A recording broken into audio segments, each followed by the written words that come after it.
माजी उपसरपंच पती अमोल चव्हाण यांचे व विशाल चव्हाण यांचे वडील व माजी पोलीस निरीक्षक कचरू नामदेव चव्हाण यांचे थोरले बंधू कैलासवासी पुंडलिक नामदेव चव्हाण यांचा 13व्या विधीनिमित्त भागवताचार्य हरिभक्त पारायण साक्षीदिदी महाराज यांचे जाहीर कीर्तन आयोजित करण्यात आले होते।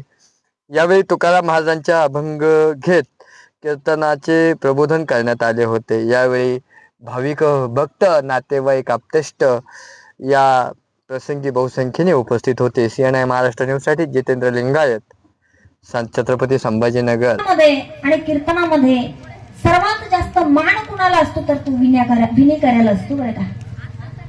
अण्णांना देखील तात्यांना देखील धन्यवाद देईल। त्याचप्रमाणे माझा आवाज अगदी फिल्टर करून तुमच्यापर्यंत पोहोचवण्याचं जे कार्य करतात आपले गणेश साऊंड सिस्टीम असेल, दादांना देखील धन्यवाद देईल। की ममई वांशो जीवलोके जीवभूत सनातन मन शिष्टानी इंद्रियानी प्रकृतीस्थानी कर्षती। अगदी तुम्हा सर्वांच्या चरणावरती माझं मस्तक विनम्र करून करूयात काही वेळ भगवान परमात्म्याची सेवा। विढाला ती कला आहे बघा, लक्षात येईल म्हणून एक उदाहरण सांगते की एक भक्त होता भगवान परमात्म्याचा। भक्त असा होता, राक्षस कुळातला होता, नाव होतं हिरण्यकश्यप। भगवान परमात्म्याची त्या ठिकाणी फार तपश्चर्या केली, एवढी मोठी तपश्चर्या केली होती की त्याच्यासारखी तपश्चर्या आणखी कुणीच केली नाही। अगदी ज्यावेळेस हिरण्यकश्यप तपश्चर्याला बसला होता त्याच्यावरती अगदी मातीचा ढिगारा अर्थात एक राऊळ तयार झालं होतं, वारूळ तयार झालं होतं। एवढी त्याची घडघाट त्या ठिकाणी घनघोर तपश्चर्या झाली होती। हिरण्यकश्यपने भगवान परमात्म्याची तपश्चर्या केली। भगवान परमात्मा ज्यावेळेस प्रसन्न झाले त्यावेळेस हिरण्यकश्यपला विचारलं, वरम गृही, काय पाहिजे तुला मागून घे। त्यावेळेस हिरण्यकश्यपने फार चातुर्य वापरलं होतं। देवा म्हणे मला अमरपद पाहिजे। देव म्हटलं अमरपद नाही जमणार। देवा तू विचारलंय, तुला जे पाहिजे ते मागून घे। मी मागितलं अमरपद, मग तुम्ही का देऊ शकत नाही। भगवान परमात्म्यानं सांगितलं, हे बघ, या पृथ्वी तलावावरती जो जन्माला आलाय त्याचं मरण हे निश्चित आहे। ते कुणी का असाना मी प्रत्येकाला मरण देणार आहे, म्हणून हे मरण कोणी चुकू शकत नाही। कारण माऊली ज्ञानोबराय सांगतात, उपदले ते नाते नातिले ते पुनरपिरिसे हे घटिका यंत्र दैसे परिभ्रमीरा। तो जन्माला आला त्याचं मरण हे निश्चित आहे, म्हणून दुसरं काहीतरी मागून घे। देवा एक काम करा, मला मरण द्यायचंच आहे का तुम्हाला? हो द्यायचंय। द्यायचंच आहे का? हो द्यायचंय। तू का हत्तीच्या कानातून नाही आलेला, द्यायचंय मला मरण तुला। देवा मरण द्यायचंच असेल तर ऐका, स्वर्गात नको, पृथ्वीवर नको, पाताळात नको, सकाळी नको, दुपारी नको, रात्री नको, शस्त्राने नको, अस्त्राने नको, कुणाच्या हाताने नको। मला मरण असं नाही तर असं काहीतरी माना डुलवा। मला मरण तुम्ही उक्ता दिलंय का मला? मग बोला ना। मला मरण कुणी मागितलं? हिरण्यकश्यपने मागितलं। भगवान परमात्मा तर कास्त मनाने निघून गेले। आता याला मात्र एवढा आनंद झाला, फार आनंद झाला, मी देवाला जिंकलं, माझं चातुर्य कामाला आलं, मी एवढं चातुर्य वापरलं। अरे तू फक्त चातुर्य वापरलं, परंतु तो देव फक्त चतुर नाहीये, तो चतुरांचा देखील शिरोमणी आहे। कितीही चातुर्य वापरण्याचा प्रयत्न करा, फक्त हे आपल्यातच चातुर्य जमतं, त्याच्या समोर कुणाचं चातुर्य चाललं नाही। याने चातुर्य वापरलं, परंतु भगवान परमात्मा चतुरातो शिरोमणी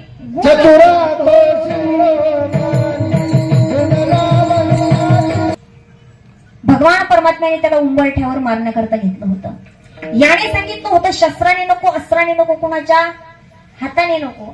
त्याच्याकरता भगवान परमात्म्यानं अर्ध शरीर माणसाचं घेतलं, अर्ध शरीर प्राण्याचं घेतलं आणि आपल्या नख्यानं पोट फाडलं होतं।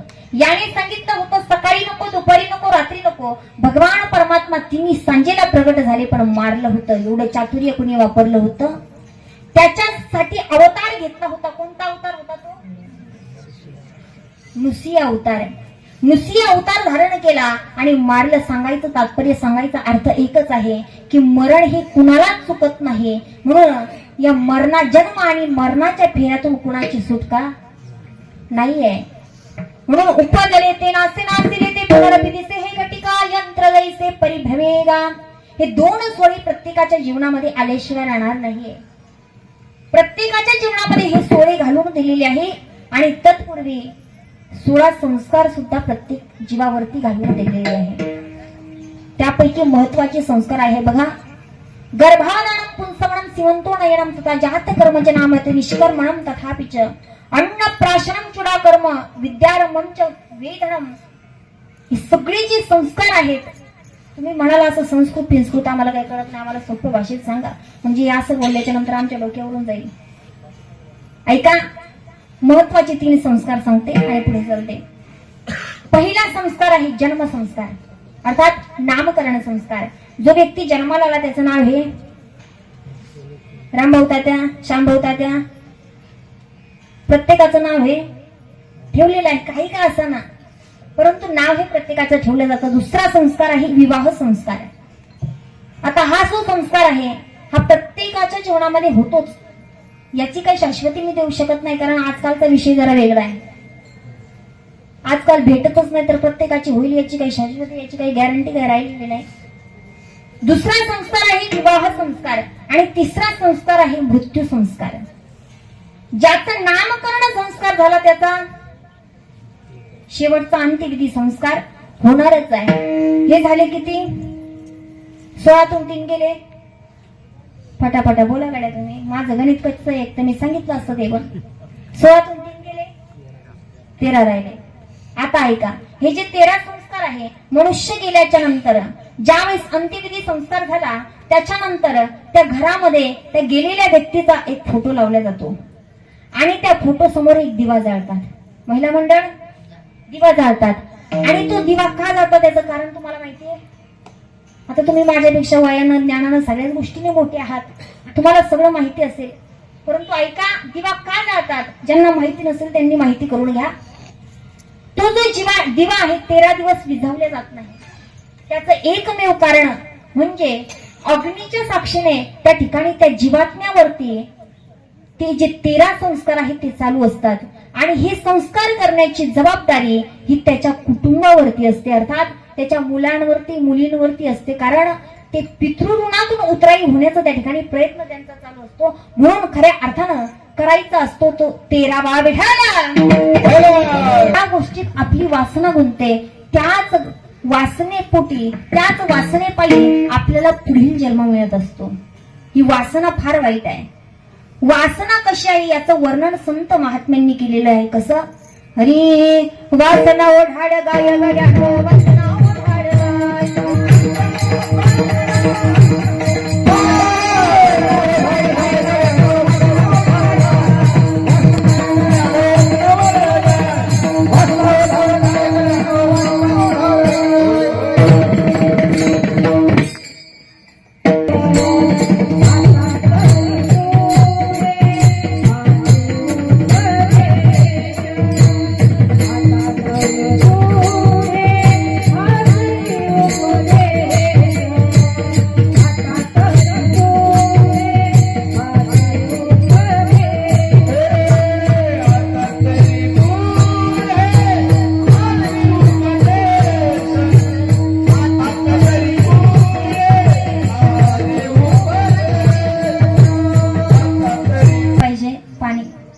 चांगलं न्यायला पाहिजे, याकरताच देह दिलाय ना.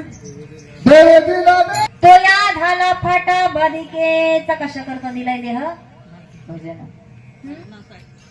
भोजनासाठी, भजनासाठी. ऐका, भगवान परमात्मे तुम्हाला आणि मला देह दिलाय भजनासाठी, हे खरं आहे, परंतु आमचं मन कीर्तनातच अडकलेलं असतं का? सत्याच्या मी अनेक ठिकाणी बघते भजनासाठी दिलाय, तर मग भजनाला 7 वाजता कीर्तन सुरू होतं, परंतु ती गर्दी मला 8:45 पासून जास्त वाटते. कशा करता? भोजना करता. आम्ही म्हणतो अरे तुम्ही म्हणा म्हणा म्हणा, पण म्हणायला तयार नाही, आमचं तोंड उटाळत नाही, परंतु खाण्याकरता ते लगेच